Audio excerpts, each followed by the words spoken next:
પ્રકરણ 4 અમૃતાની વાર્તા. પ્રસ્તાવના.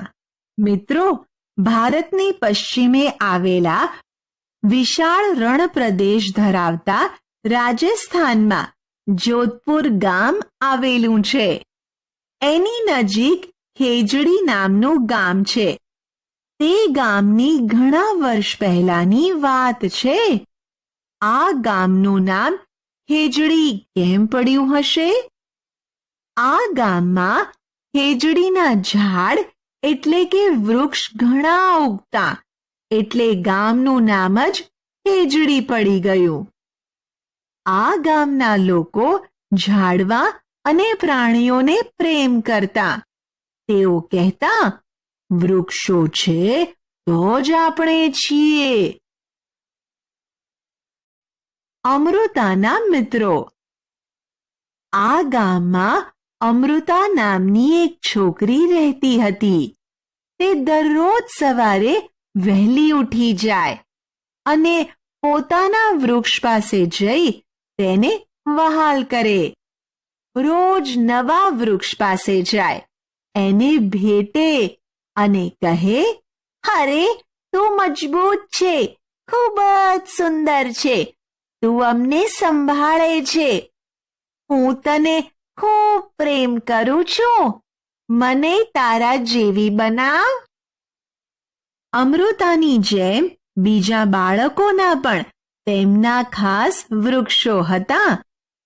તેઓ વૃક્ષોના છાંયડામાં કલાકો સુધી જુદી જુદી રમતો રમતા. શું તમારા ઘર પાસે, શાળા પાસે અથવા આસપાસમાં આવેલા રસ્તાઓની બાજુમાં વૃક્ષો વાવેલા છે? હા, આપણા ઘર પાસે, શાળા પાસે અને રસ્તાઓની આજુબાજુમાં વૃક્ષો વાવેલા હોય છે. શું તમે જાણો છો કે આપણે ઝાડ કેમ વાવીએ છીએ? ઝાડ આપણને ફળ, ફૂલ, શાકભાજી અને છાંયડો આપે છે. માટે આપણે ઝાડ વાવીએ છીએ. જો ઝાડ ન હોય તો આપણને આ બધું મળી શકે નહીં. તમે કોઈને છોડવાઓને પાણી પીવડાવતા જોયા છે? કોણ છોડવાઓને પાણી પીવડાવે છે? ઘરની આસપાસ ઉગતા વૃક્ષો અને છોડવાઓને તો આસપાસ રહેતા લોકો પાણી પીવડાવે છે અને ઘરની નજીક આવેલા બગીચામાં માળી કાકા વૃક્ષોને પાણી પીવડાવે છે. તમારી શાળામાં કોણ વૃક્ષોને પાણી આપે છે? શાળામાં વૃક્ષોને માળી કાકા પાણી આપે છે. શું તમે વૃક્ષો પર કોઈ ફળ જોયા છે? આ ફળો કોણ ખાય છે? અમારા ગામડે આવેલા ઘરના આંગણામાં આંબો અને બદામનું ઝાડ છે. તેમાં આંબા પર ઉનાળામાં સરસ મજાની કેરીઓ આવે છે અને બદામના ઝાડ ઉપર બદામ પણ આવે છે. આ ફળો અમે અને પક્ષીઓ ખાઈએ છીએ. ફળો આપણે અને પક્ષીઓ બધા જ ખાઈએ છીએ. લલિતાને લાગે છે કે એની શાળાની દિવાલ પર ઘાસ અને નાના છોડ ઉગે છે જે કોઈએ વાવ્યા નથી. શું તમે એવી કોઈ જગ્યા જાણો છો કે જ્યાં ઘાસ, નાના છોડ અને વૃક્ષો કોઈના વાવ્યા વગર પોતાની જાતે ઉગતા હોય? રસ્તાની આજુબાજુ અને ઘરની નજીક આવેલા મેદાનમાં ઘાસ અને નાના નાના છોડ જાતે જ ઉગે છે. ત્યાં જઈને કોઈ વાવતું નથી, પણ એની જાતે જ ઉગી નીકળે છે અને ચોમાસા બાદ તો ઘણી ખુલ્લી જગ્યાઓ પર પણ ઘાસ અને નાના છોડ ઉગી નીકળે છે. રસ્તાની બંને બાજુ ખુલ્લી જગ્યામાં અને જંગલમાં આ ઝાડ કેવી રીતે ઉગ્યા હશે? તમે શું માનો છો? આ બધી જગ્યાએ જઈને કોઈ ઝાડ ઉગાડતું નથી. આ બધી જગ્યાઓએ ઝાડ એમનેમ ઉગી જતા હોય છે. ચાલો હવે અમૃતાના ગામ વિશે આગળ વાત કરીએ. જોખમમાં વૃક્ષો. સમય જતાં અમૃતા મોટી થઈ ગઈ. એક દિવસ તે તેના વૃક્ષને મળવા ગઈ. ત્યાં તેણે થોડા અજાણ્યા માણસોને જોયા. તેમની પાસે કુહાડીઓ હતી. અમૃતા તેમની પાસે ગઈ અને પૂછવા લાગી કે તમે શું કરો છો? ત્યારે તેઓએ કહ્યું, રાજાને મહેલ બનાવવા માટે લાકડું જોઈતું હોવાથી અમને લાકડું કાપવા માટે મોકલ્યા છે. આ સાંભળી અમૃતાને આઘાત લાગ્યો અને તે પેલો માણસ જે વૃક્ષ કાપવાનો હતો તે વૃક્ષ પાસે ગઈ. તેણે તે વૃક્ષને બંને હાથે બાથમાં લીધું. રાજાના માણસોએ તેને ડરાવવા માટે મોટેથી બૂમ પાડી. આ બૂમ સાંભળીને અમૃતાની ત્રણેય છોકરીઓ પણ બૂમાબૂમ કરવા લાગી. આ બૂમો સાંભળીને ગામના 100 જેટલા ઘરડા અને યુવાન લોકો અહીં દોડી આવ્યા. વૃક્ષો કપાઈ રહ્યા છે તે વાત જાણીને ગામના લોકોએ અને અમૃતાની છોકરીઓએ પણ વૃક્ષનું રક્ષણ કરવા જુદા જુદા વૃક્ષોને બાથ ભરી લીધી. રાજાનો હુકમ હોવાથી રાજાના માણસોએ વૃક્ષોની સાથે બાથ ભરેલા ઘણા બધા માણસોને પણ કાપી નાખ્યા. આમ અમૃતા અને તેની 3 છોકરીઓ સાથે વૃક્ષોને બચાવવા ગામના ઘણા લોકોએ જીવ ગુમાવ્યો. જ્યારે રાજાએ આ સાંભળ્યું ત્યારે તેમને વિશ્વાસ ન થયો કે વૃક્ષોને બચાવવા લોકોએ પોતાના જીવની પણ પરવા ન કરી. રાજાએ પોતે ગામની મુલાકાત લીધી. ત્યાં તેણે ગામના લોકોની વૃક્ષો અને પ્રાણીઓ પ્રત્યેની ઊંડી લાગણી જોઈ. જોયું ને મિત્રો, આ ગામના દરેક લોકોને વૃક્ષ પ્રત્યે અપાર લાગણી હતી. વૃક્ષ માટે તો તેઓએ પોતાના જીવની પણ પરવા ન કરી. શું તમને યાદ છે આ ગામના વડીલો શું કહેતા હતા? આ ગામના વડીલો કહેતા કે વૃક્ષો છે તો જ આપણે છીએ. તમે વિચારો કે ધરતી પર એક પણ વૃક્ષ કે પ્રાણી ન રહે તો શું તેમના વગર આપણે રહી શકીએ? આપણે તેમના વગર જીવી જ ન શકીએ, કેમ કે વૃક્ષો આપણને ફળ, ફૂલ અને શાકભાજી આપે છે. અને હા, જીવન જીવવા માટેનો પ્રાણવાયુ પણ વૃક્ષો જ આપણને આપે છે. વળી વૃક્ષો વરસાદ લાવવામાં મહત્વની ભૂમિકા ભજવે છે. વરસાદથી જ આપણને પાણી મળી શકે છે.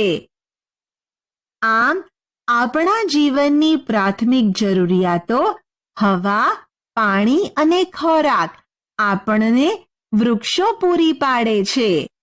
માટે આપણે તેમના વગર જીવી શકીએ નહીં. વૃક્ષો અને પ્રાણીઓ કુદરતે આપેલ અમૂલ્ય સંપત્તિ છે. પ્રાણીઓ પણ આપણને અનેક રીતે ઉપયોગી છે. વળી આ બંને વનસ્પતિ અને પ્રાણીઓથી આ સૃષ્ટિ સુંદર લાગે છે. માટે તેમના વગર આ સૃષ્ટિને આપણે કલ્પી પણ શકીએ નહીં. ગામ રક્ષિત છે. ગામના લોકોની વૃક્ષો પરની લાગણી જોઈને રાજા પીગળ્યા. તેમણે હુકમ કર્યો કે આ વિસ્તારમાં કોઈ વૃક્ષ કાપવામાં નહીં આવે કે કોઈ પ્રાણીને મારવામાં નહીં આવે. આ ઘટનાને લગભગ 300 વર્ષ થઈ ગયા છે. આ વિસ્તારના લોકો બિશ્નોઈ કહેવાય છે, જે વૃક્ષો અને પ્રાણીઓનું રક્ષણ કરે છે. આ વિસ્તાર રણની વચ્ચે હોવા છતાં લીલોછમ છે અને અહીં પ્રાણીઓ પણ કોઈ પણ જાતના ભય વિના ફરે છે. ચાલો હવે આપણે કોઈ એક વૃક્ષ વિશે લખીએ. આપણે અહીં આંબાના વૃક્ષ વિશેની માહિતી લખીશું. શું આંબાના વૃક્ષને ફૂલ છે? કયા રંગના? હા, આંબાના વૃક્ષને ફૂલ છે. તે ફૂલ આછા પીળા રંગના હોય છે. શું આંબાના વૃક્ષ પર ફૂલ આખા વર્ષ દરમિયાન રહે છે? ના, આંબાના વૃક્ષ પર ફૂલ આખા વર્ષ દરમિયાન રહેતા નથી. કયા મહિનામાં આંબાના વૃક્ષના પાંદડા ખરી પડે છે? ગુજરાતી મહિનાઓ પ્રમાણે મહા અને ફાગણ મહિનામાં, એટલે કે પાનખર ઋતુમાં વૃક્ષના પાંદડા ખરી પડે છે. અંગ્રેજી મહિનાઓ પ્રમાણે ફેબ્રુઆરી અને માર્ચમાં વૃક્ષોના પાંદડા ખરી પડે છે. શું આંબાના વૃક્ષ ઉપર ફળો આવે છે? તેનું નામ લખો. હા, આંબાના વૃક્ષ ઉપર કેરીઓ આવે છે. કયા મહિનામાં આંબાના વૃક્ષ પર ફળ બેસે છે? માર્ચ મહિનામાં આંબા પર ફળ બેસે છે. શું તમે આંબાનું ફળ એટલે કે કેરી ખાધી છે? તેનો સ્વાદ કેવો હોય છે? હા, તે તો આપણને બધાને ખૂબ જ ભાવે છે. કાચી કેરી સ્વાદમાં ખાટી હોય છે, પરંતુ તે ખૂબ જ સ્વાદિષ્ટ લાગે છે. જ્યારે પાકી કેરી તો ખૂબ જ મીઠી લાગે છે. તેનો રસ ખાવાની તો કેવી મજા પડે, ખરું ને? મિત્રો, ઘણીવાર આપણે સાંભળીએ છીએ કે લોકો પ્રાણીઓનો શિકાર કરે છે. તો આ લોકો શિકાર શા માટે કરતા હશે? પ્રાણીઓનું માંસ, ચામડી, નખ અને દાંત મેળવવા માટે તેમજ શિકાર કરવાનો શોખ હોવાથી લોકો પ્રાણીઓનો શિકાર કરે છે. આપણા દેશમાં પ્રાણીઓનો શિકાર કરવાની મનાઈ છે. જો કોઈ શિકાર કરે તો તેને સજા થઈ શકે છે. આ સજા શા માટે કરાતી હશે? પ્રાણીઓનો શિકાર થતો અટકાવવા માટે આ પ્રકારના કાયદાઓ ઘડવામાં આવ્યા છે. કાયદાઓનો ભંગ કરનારી વ્યક્તિને સજા થાય છે. શું તમે તમારા દાદા દાદીને ક્યારેય પૂછ્યું છે કે તેઓ જ્યારે તમારી ઉંમરના હતા ત્યારે તેમણે કયા પક્ષીઓ જોયા હતા? જ્યારે દાદા દાદી અમારા જેવડા હતા ત્યારે તેમણે કાગડો, ચકલી, પોપટ, કબૂતર, કુકડો, મોર, ગીધ, મેના, સમડી, ઘુવડ વગેરે પક્ષીઓને જોયા હતા. હાલમાં શું તે પક્ષીઓની સંખ્યા ઓછી થઈ ગઈ છે? હા, હાલમાં આ પક્ષીઓની સંખ્યા ઓછી થઈ ગઈ છે. એવા કયા પક્ષીઓ અને પ્રાણીઓ છે જે તેઓને હાલમાં જોવા મળતા નથી? ચકલી, સમડી, ગીધ અને ઘુવડ અને મેના હાલમાં બહુ ઓછા જોવા મળે છે અને જંગલી પ્રાણીઓમાં ચિત્તો જોવા મળતો નથી. વર્તમાન સમયમાં આ પક્ષીઓ બહુ ઓછા જોવા મળે છે. તેમાં ગીધ જેવા પક્ષીઓ તો નામ શેષ થઈ રહ્યા છે અને વન્ય પ્રાણીઓ પણ ઓછા થઈ રહ્યા છે. માટે સરકાર તેમને બચાવવા વિવિધ યોજનાઓ અમલમાં મૂકે છે. તો મિત્રો, આ પક્ષીઓ ઓછા થવાનું કારણ શું હોઈ શકે? વૃક્ષો અને જંગલોનો વિનાશ થવાના કારણે તેમજ શિકાર થવાના કારણે આ પક્ષીઓ ઓછા થઈ ગયા છે. આપણે જોયું, અમૃતાના ગામમાં ખેજડીનું વૃક્ષ ખૂબ જ સામાન્ય હતું. તે બધે ઉગી નીકળતું. ખેજડીના વૃક્ષો સામાન્ય રીતે રણ વિસ્તારમાં જોવા મળે છે. તે ઓછા પાણીથી પણ ટકી શકે છે. તેની છાલમાંથી દવા બને છે. લોકો તેના ફળોને રાંધીને જમે છે. તેનું લાકડું એવું હોય છે જેમાં જીવજંતુ પડતા નથી. આ વિસ્તારમાં રહેતા પ્રાણીઓ ખેજડીના પર્ણો ખાય છે અને બાળકો તેના છાંયડામાં રમવાનું પસંદ કરે છે. તમે તમારા વિસ્તારમાં કયા પ્રકારના વૃક્ષ વધુ જુઓ છો? તેવા 2 વૃક્ષના નામ લખો. અમારા વિસ્તારમાં લીમડો અને પીપળો વધુ જોવા મળે છે. ચાલો, આપણા વિસ્તારના વૃક્ષ વિશે થોડી માહિતી મેળવીએ. લીમડો. તે ઘણા ઊંચા હોય છે અને તેને જાડા ભૂખરા થડ હોય છે. તે ઝડપથી ઉગી જાય છે. તે ખૂબ છાંયડો અને ઠંડક આપે છે. તેના પાંદડા કડવા હોય છે. તેનો ઉપયોગ પારંપરિક રીતે દવા તરીકે થાય છે. દાદીમાં તેના પાંદડાનો ઉપયોગ ઘરમાં અનાજના સંગ્રહ માટે કરે છે. તે કુદરતી જંતુનાશક છે. આપણે શું શીખ્યા? પ્રાણીઓ અને વનસ્પતિનું મહત્વ. પ્રાણીઓ અને વનસ્પતિ પ્રત્યે વિશેષ પ્રેમ અને અનુકંપા